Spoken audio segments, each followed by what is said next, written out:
बात करते हैं खबरों की। दिल्ली की सियासत से जुड़ी बड़ी जानकारी सामने आ रही। नए सीएम का नाम का खुलासा हो चुका है। अब आतिशी होंगी दिल्ली की नई मुख्यमंत्री।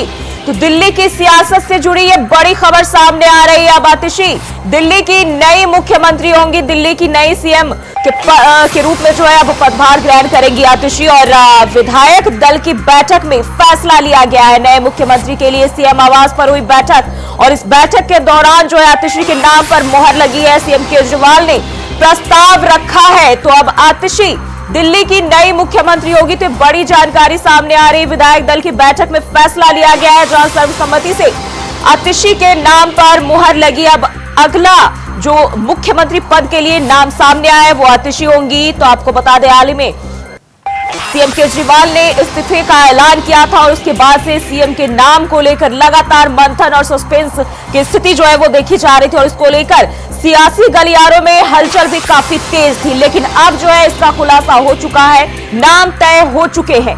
अब आतिशी दिल्ली की बागडोर संभालेगी। अब नए नाम जो है वो सामने आए हैं अगले सीएम पद के लिए। वो आतिशी हैं जिनका जो है अब वो अगले मुख्यमंत्री के रूप में कार्यभार संभालेगी। तो नए नाम का खुलासा हो चुका है। दिल्ली की सियासत से जुड़ी ये जानकारी सामने आ रही है। आतिशी दिल्ली की नई मुख्यमंत्री होंगी। तो दिल्ली की सियासत से जुड़ी ये बड़ी जानकारी सामने आ रही है। और आपको बताते चले, नए मुख्यमंत्री के लिए सीएम आवास पर बैठक हुई और इस बैठक में विधायक दल की बैठक हुई है जिसमें ये फैसला लिया गया है।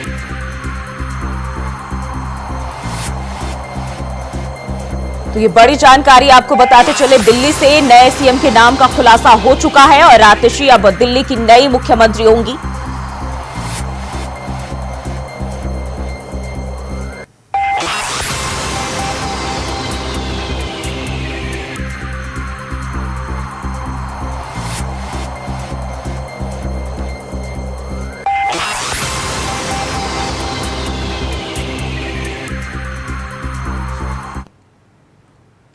और वहीं दिल्ली से एक और जानकारी सामने आ रही। गोपाल राय की प्रेस कॉन्फ्रेंस। आप विधायक दल की बैठक बुलाई गई थी अगले चुनाव तक। आतिशी सीएम चुनी गई है तो उन्होंने ये प्रेस कॉन्फ्रेंस कर जानकारी दी। अगले चुनाव तक आतिशी सीएम पद के लिए चुनी गई है। उनका नाम जो है, उनके नाम पर फैसला जो है फैसला लिया गया है। और आपको बताते चले, विषम परिस्थितियों में जिम्मेदारी देनी पड़ी और ये जो है प्रेस कॉन्फ्रेंस करके गोपाल राय ने बताया है। साथ ही साथ नए सीएम को अब चुन लिया गया है। आपको खत्म करने की साजिश रची गई।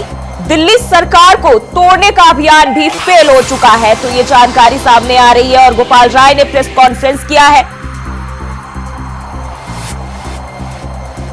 जिसमें उन्होंने कहा कि विषम परिस्थितियों में जिम्मेदारी देनी पड़ी। और जिस तरीके से देखें, दिल्ली की सियासत इन दिनों काफी अलग चल रही है और ऐसे में सीएम केजरीवाल ने एक बड़ा दांव खेला है और आप विधायक दल की बैठक जो है वो बुलाई गई और इसी को लेकर अब गोपाल राय ने प्रेस कॉन्फ्रेंस किया और इसको लेकर जानकारी दी। उन्होंने कहा कि आप विधायक दल की बैठक बुलाई गई और अगले चुनाव तक आतिशी सीएम चुनी गई है। विषम परिस्थितियों में भी जिम्मेदारी देनी पड़ी और आप विधायक दल ने नए सीएम को चुना है। आपको खत्म करने की साजिश रची गई। दिल्ली सरकार को तोड़ने का अभियान भी फेल हो चुका है। तो ऐसा गोपाल राय ने कहा है। आपको बताते चले, अब आतिशी के नाम पर मुहर लग चुकी है और इसी को लेकर प्रेस कॉन्फ्रेंस किया जिसमें उन्होंने जानकारी दी और कहा कि दिल्ली सरकार को तोड़ने की कोशिश नाकाम।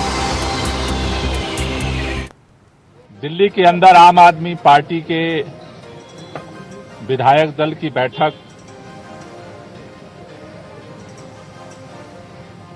बुलाई गई थी, जिस बैठक में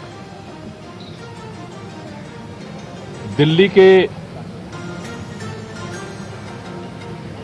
अगले चुनाव तक मुख्यमंत्री की जिम्मेदारी सर्वसम्मति से आतिशी जी को दी गई है। तो उन्होंने कहा है कि आपको खत्म करने की साजिश रची गई, लेकिन दिल्ली सरकार को तोड़ने का अभियान जो है वो फेल हो गया। और प्रेस कॉन्फ्रेंस कर ये मंत्री गोपाल राय ने जानकारी दी और उन्होंने कहा कि आप विधायक ने नए सीएम को चुन लिया है। और इसी खबर पर ज्यादा जानकारी के साथ नितिन चौधरी हमारे सहयोगी हमारे साथ जुड़ गए हैं। नितिन, जिस तरीके से अब जो है दिल्ली के नए सीएम के नाम का ऐलान हो चुका है, अब आतिशी नई बागडोर संभालेगी और इस पर अभी क्या रिएक्शंस देखे जा रहे हैं, किस तरह की हलचल?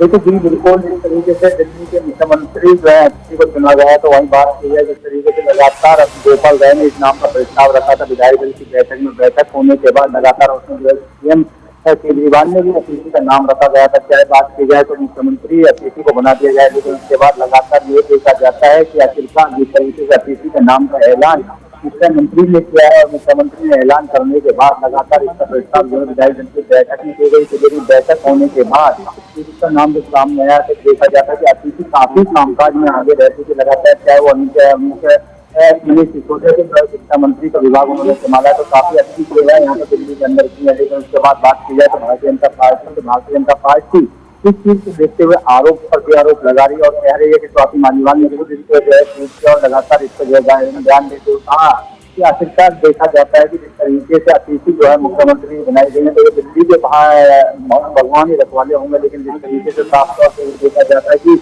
तो अगले जो चुनाव होने हैं, अगले चुनाव के होने के बाद जो है मुख्यमंत्री की जिम्मेदारी आतिशी को दिया गया है। 2025 में जो है चुनाव होने हैं और चुनाव होने के बाद लगातार इसमें 4 महीने के लिए मुख्यमंत्री आतिशी को बनाया गया है। बिल्कुल नितिन, जिस तरीके से अगर हम दिल्ली की सियासत यानी कि या फिर यूं कहें कि आम आदमी पार्टी के मुश्किल दिनों की बात करें तो जिस तरीके से रही है वो किसी से छुपी हुई नहीं, लेकिन अब जिस तरीके से सीएम केजरीवाल ने ये नया चाल चल दिया है, आगे की आबोहवा में क्या बदलाव देखा जा सकता है? देखिए बिल्कुल जी, जिस तरीके से लगातार आतिशी को मुख्यमंत्री बनने के बाद केजरीवाल से बाहर आए तो उन्होंने प्रस्ताव पहले ही रख दिया था। बताया जा रहा था जब जेल से बाहर निकले थे मुख्यमंत्री तो उन्होंने इस्तीफा से ऐलान कर दिया था, लेकिन इसके बाद उन्होंने कहा कि जिस तरीके से मैं मुख्यमंत्री और मैं मुख्यमंत्री का जैसे इस्तीफा देता हूँ जनता के बीच में जाऊंगा, जनता यदि मुझे दोबारा से वोट देगी मेरे ईमानदारी के कामों से, जो मैंने ईमानदारी के काम किया मैं ईमानदार हूँ तो मुझे वोट दे, यदि मैं ईमानदार ना हूँ तो मुझे वोट ना दे। जिस तरीके से लगातार मुख्यमंत्री इस बात का जिक्र कर रहे थे, लेकिन भाई उन्होंने ये इसका ऐलान कर दिया था कि मुख्यमंत्री के पद से इस्तीफा दूंगा। मनीष सिसोदिया का नाम भी जब सामने आया था मनीष सिसोदिया को मुख्यमंत्री नहीं बनाया जाएगा, मुख्यमंत्री वो जनता के बीच में रहेंगे लगातार। तो आतिशी के कामकाज को देखते और आतिशी जिस तरीके से लगातार कामकाज कर रही है और मुख्यमंत्री के साथ में लगातार भागदौड़ कर रही, चाहे वो स्कूलों की बात की जाए किसी भी प्रकार की बात की जाए, क्योंकि जिस तरीके से अरविंद केजरीवाल जेल में थे तो जेल में के बाद से लगातार आतिशी कामकाज को देख रहे थे। लेकिन उसके बाद जब आतिशी के नाम का ऐलान प्रस्ताव रखा गया, विधायक दल की बैठक हुई, विधायक दल में जब नाम शिक्षा मंत्री आतिशी का नाम सामने आया तो उसके प्रस्ताव में सभी विधायकों ने उसको जो है मंजूरी दी और मंजूरी देने के बाद दिल्ली का जो मुख्यमंत्री बनाई गई है उसे आतिशी को बनाया गया। लेकिन अब देखना ये होगा कि जिस तरीके से मुख्यमंत्री बनाया लेकिन बिल्कुल जिस तरीके से अभी जो जानकारी निकल के सामने आई है कि गोपाल राय ने भी प्रेस कॉन्फ्रेंस किया है और उन्होंने कहा है कि अगले चुनाव तक जो है आतिशी को सीएम के लिए चुन लिया गया है। जो हालात रहे आम आदमी पार्टी के उनको जो है देखते हुए, उनके मद्देनजर, उनको ध्यान में रखते हुए इस तरह की जो है जिम्मेदारी देनी पड़ रही है। लेकिन अब जिस तरीके से हम देखें सीएम केजरीवाल का ये कदम दिल्ली की सियासत में क्या भूचाल लाने वाला है, क्या बदलाव लाने वाला है। साथ ही साथ अगर हम गौर करें तो जिस तरीके से वो अपना इमोशनल कार्ड खेल रहे थे कि अगर जनता जो है, मुझे कुर्सी का लालच नहीं है, जनता चाहेगी तो फिर से दोबारा जो है मैं इस जिम्मेदारी लूंगा। देखिए बिल्कुल जी, जिस तरीके से लगातार मुख्यमंत्री केजरीवाल ने कहा था कि जिस तरीके से मैं जब तक जनता मुझे दोबारा ना करेगी तो मैं इस कुर्सी पर नहीं बैठूंगा, कुर्सी जो है जब तक खाली रहेगी। लेकिन उसके बाद उन्होंने इस्तीफा देने के बाद लगातार ये चर्चा चल रही थी कि अगला मुख्यमंत्री कौन होगा, क्योंकि देखा जा रहा था कि आतिशी का नाम जब सामने प्रस्ताव में आया, विधायक की बैठक में आया, बैठक आने के बाद लगातार इस तरीके के प्रस्ताव के बाद तो आतिशी को मुख्यमंत्री बनाया गया। मुख्यमंत्री बनाने के बाद वो सभी मुख्यमंत्री जब तक चुनाव होते हैं जब तक आतिशी को ही मुख्यमंत्री की कमान उनके हाथों में रहेगी, लगातार वो अपने हाथों से जो है दिल्ली सरकार को चलाएंगे। लेकिन उसके बाद विधायक दल की जो बैठक है वो 26 और 27 सितंबर को बुलाई गई है। लेकिन उस बैठक में लगातार विधायक दल की बैठक और विधायक दल की बैठक होने के बाद तो तमाम ऐसे प्रस्ताव यहाँ पर रखे जाएंगे। विधायक दल की बैठक में बताया जाएगा जिस तरीके कामकाज यहाँ पर किया गया, दिल्ली सरकार ने कितने काम किए हैं, क्योंकि देखा जाता है दिल्ली सरकार के कामकाजों को गिनाने का काम दिल्ली के मुख्यमंत्री अरविंद केजरीवाल कर रहे थे। लगातार उसको देखते हुए लगातार बिल्कुल नितिन, नजर बनाए रखिए, आगे भी अपडेट आपसे लेते रहेंगे। बहुत बहुत शुक्रिया जानकारी साझा करने के लिए। बढ़ते आगे, बसपा प्रमुख मायावती ने बुलाई बैठक, चुनाव को लेकर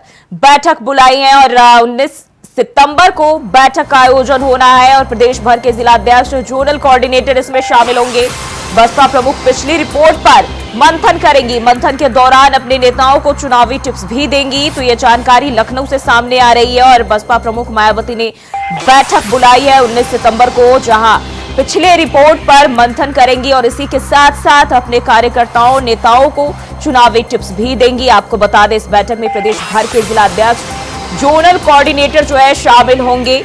तो उपचुनाव को लेकर यह बैठक काफी अहम मानी जा रही है। तो मायावती ने बैठक बुलाई है जिसमें प्रदेश भर के जिलाध्यक्ष, जोनल कोऑर्डिनेटर जो है शामिल होंगे और साथ ही साथ पुराने जो रिपोर्ट है उन सब पर भी मंथन किया जाएगा।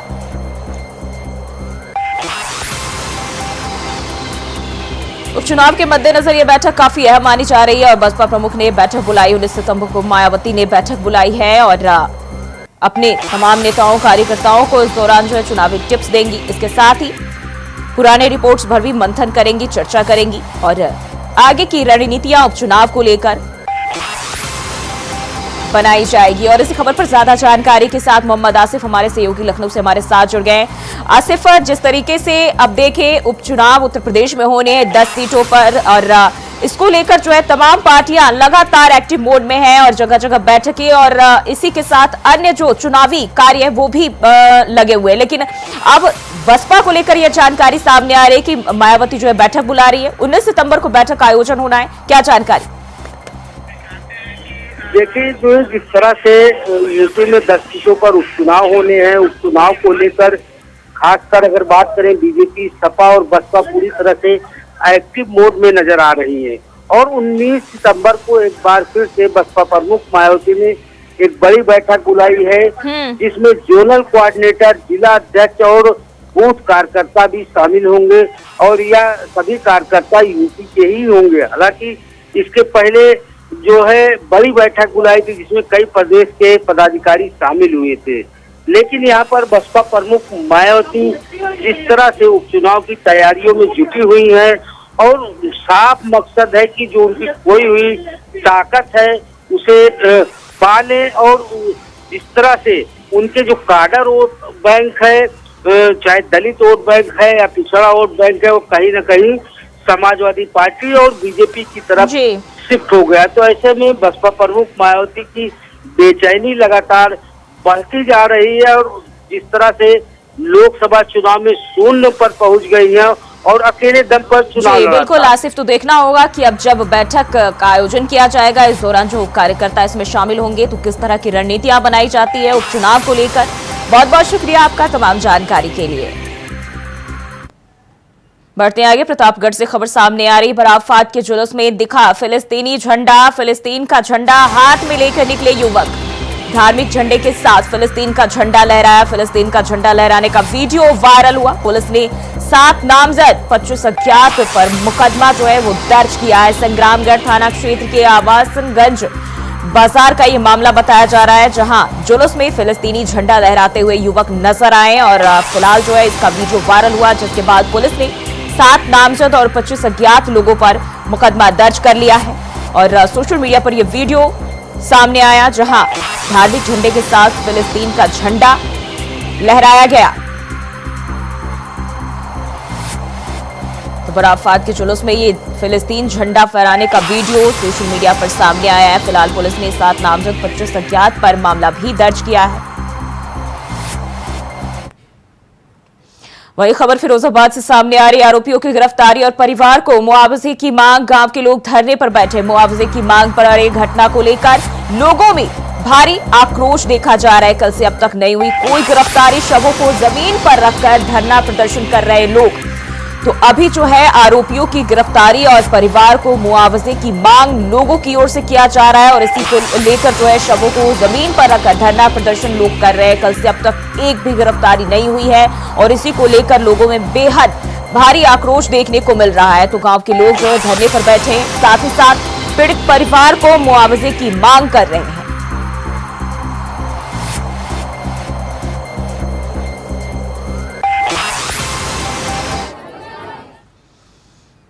बढ़ते आगे, केंद्रीय गृह मंत्री अमित शाह ने कहा 60 साल बाद कोई नेता लगातार तीसरी बार देश का प्रधानमंत्री बनकर देश का नेतृत्व कर रहा है। 60 साल बाद देश में राजनीतिक स्थिरता आई है। और क्या कहा, चलिए आपको सुनाते हैं। आज की प्रेस वार्ता में मेरे साथी अश्विनी जी और मैं आप सभी का हृदय से स्वागत करते हैं। सबसे पहले तो आज प्रधानमंत्री मोदी जी का जन्मदिन है। पूरे देश में कई संस्थाएं जन्मदिन को सेवा पखवाड़े के नाम से मनाने का निर्णय किया है, जो हर साल करते हैं। 17 सितंबर से 2 अक्टूबर ये 15 दिन देश भर के सभी जरूरतमंद लोगों की सेवा में हमारे जैसे कई कार्यकर्ता इसको लगाएंगे। प्रधानमंत्री जी एक छोटे से गांव के गरीब परिवार में जन्म लेकर दुनिया के सबसे बड़े लोकतंत्र के प्रधानमंत्री बने। न केवल प्रधानमंत्री बने, 10 साल में दुनिया भर से 15 अलग अलग राष्ट्रों ने इनको अपना सर्वोच्च पुरस्कार देकर न केवल प्रधानमंत्री जी हमारे देश का गौरव बढ़ाया है। आज देश की 140 करोड़ की जनता बहुत मन के साथ इनके दीर्घायुष के लिए प्रभु प्रार्थना कर रही है। मैं और अश्विनी जी भी वो प्रभु प्रार्थना के साथ अपने आप को संबद्ध करते हैं। मित्रों, आज की प्रेस वार्ता मोदी जी की तीसरी सरकार के पहले 100 दिन के कामकाज पर आपको सूचना के परिणाम स्वरूप 60 साल के बाद पहली बार कोई एक नेता तीसरी बार अपनी घोषणा के साथ देश का प्रधानमंत्री बनकर देश का नेतृत्व कर रहा है। 60 साल के बाद पहली बार देश में राजनीतिक स्थिरता का माहौल आया है और नीतियों के सातत्य को भी हमने अनुभव किया है। और नीतियों की दिशा, नीतियों की गति और नीतियों को क्रियान्वयन करने की सटीकता, ये तीनों 10 साल तक बरकरार रखकर 11वें साल में प्रवेश करना मैं मानता हूं बहुत कठिन है। दुनिया के कई देशों में भी देखा गया जहां एक प्रकार से वाइब्रेंट लोकतंत्र है, वहां पर ऐसे बहुत कम ही उदाहरण दिखाई पड़ते हैं। और इसका कारण है कि इस 10 साल में देश की बाहरी सुरक्षा, देश की आंतरिक सुरक्षा और देश की रक्षा प्रणाली, इसको मजबूत कर एक सुरक्षित भारत बनाने में नरेंद्र मोदी सरकार ने बहुत बड़ी सफलता मोदी जी के नेतृत्व में प्राप्त की है। शिक्षा के अंदर आमूलचूर परिवर्तन, हमारे चिर पुरातन शिक्षा शैक्षणिक मूल्यों को समाहित करते हुए, हमारी भाषाओं को गौरवान्वित करते हुए और आधुनिक से आधुनिक शिक्षा को समाहित करते हुए नई शिक्षा नीति लाने का काम नरेंद्र मोदी जी ने किया है। और प्रधानमंत्री मोदी के जन्मदिन के अवसर पर उत्तर प्रदेश के उप मुख्यमंत्री केशव प्रसाद मौर्य ने स्वच्छता अभियान में हिस्सा लिया। इस दौरान उन्होंने कहा, प्रधानमंत्री मोदी के जन्मदिन के अवसर पर हर बीजेपी कार्यकर्ता और आम जनता स्वच्छता अभियान में हिस्सा ले रही है। उन्होंने देश को प्रगति के नए मुकाम पर पहुंचाया है। प्रधानमंत्री जी के जन्म के दिवस पर भारतीय जनता पार्टी का एक एक कार्यकर्ता और देश की बहुत बड़ी संख्या में जनता भी सेवा पखवाड़े में आज स्वच्छता अभियान के कार्यक्रम में हिस्सा ले रहे। प्रधानमंत्री जी सदैव स्वस्थ रहे, लंबी आयु हो और वह देश के लिए जिस प्रकार से 2014 से लगातार नेतृत्व देते हुए प्रगति के एक नए मुकाम तक देश को लेकर के गए हैं, हर देशवासी उससे प्रभावित है। 2047 तक विकसित भारत बनाने का, तीसरी अर्थव्यवस्था बनाने का, गरीबों के उत्थान के लिए, किसानों के उत्थान के लिए और तीसरे कार्यकाल के 100 दिन बहुत बड़ी उपलब्धियों से भरे रहे हैं। आज उनके जन्मदिन पर स्वच्छता पखवाड़ा की शुरुआत है।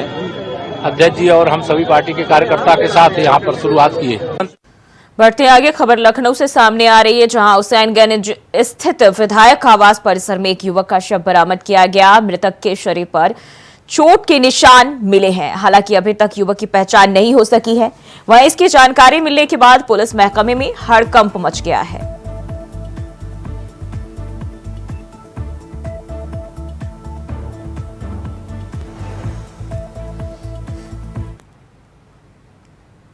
और योगी सरकार में कैबिनेट मंत्री संजय निषाद ने एक बार फिर नेता प्रतिपक्ष राहुल गांधी पर निशाना साधा है। उन्होंने कहा कि राहुल गांधी देश और राष्ट्र विरोधी ताकतों से संबंध रखते हैं। इसके साथ ही उन्होंने कहा कि आज नहीं तो कल आतंकवादियों से मिलने की कोशिश राहुल गांधी जरूर करेंगे। राहुल गांधी, सपा और कांग्रेस ने सबसे अधिक संविधान को लूटा है। अखिलेश यादव से मठ और मंदिर के सम्मान की कोई उम्मीद नहीं की जा सकती। कांग्रेस सिर्फ आतंकवाद को बढ़ावा देने का काम कर रही है। कार्यकर्ताओं को बधाई देना था कि इन्होंने आए, रीढ़ की हड्डी हैं, यही सीढ़ी है, ये हमको ऊंचे तक पहुंचा रहे हैं। इनकी आवाज में हूँ और इनको बताने आया हूँ कि आपके इनके आरक्षण को सपा बसपा कांग्रेस ने छीन कर इन्हें सत्ता से या समृद्धि से कोसों दूर रखा, मान सम्मान सोना से। इनको एक किताब मैंने लिखा, मैं राजनीति के आपका हक छीनने वाले कौन हूँ। यहाँ तुरैया बहुत अधिक है। तुरैया बाप का बना हुआ, वो अनुसूचित जात की सूची में तुरैया है। जब संविधान में लिखा हुआ कि जो व्यक्ति अनुसूचित जात में है उसे पिछड़ी कहीं भी इधर उधर करने के लिए संविधान में संशोधन की जरूरत है। तो बिना संविधान में संशोधन के तुरैया को पिछड़ी में डाल के इनके हिस्से को लूटने का काम किया पिछली सरकारों ने। मैं चाहता हूँ इनका तुरैया का फिर से प्रमाण पत्र बने और इनके बेटे भी अनुसूचित जात की सूची का पूरा लाभ उठाए, क्योंकि इनको अंग्रेजों मुगलों ने उजाड़ा था।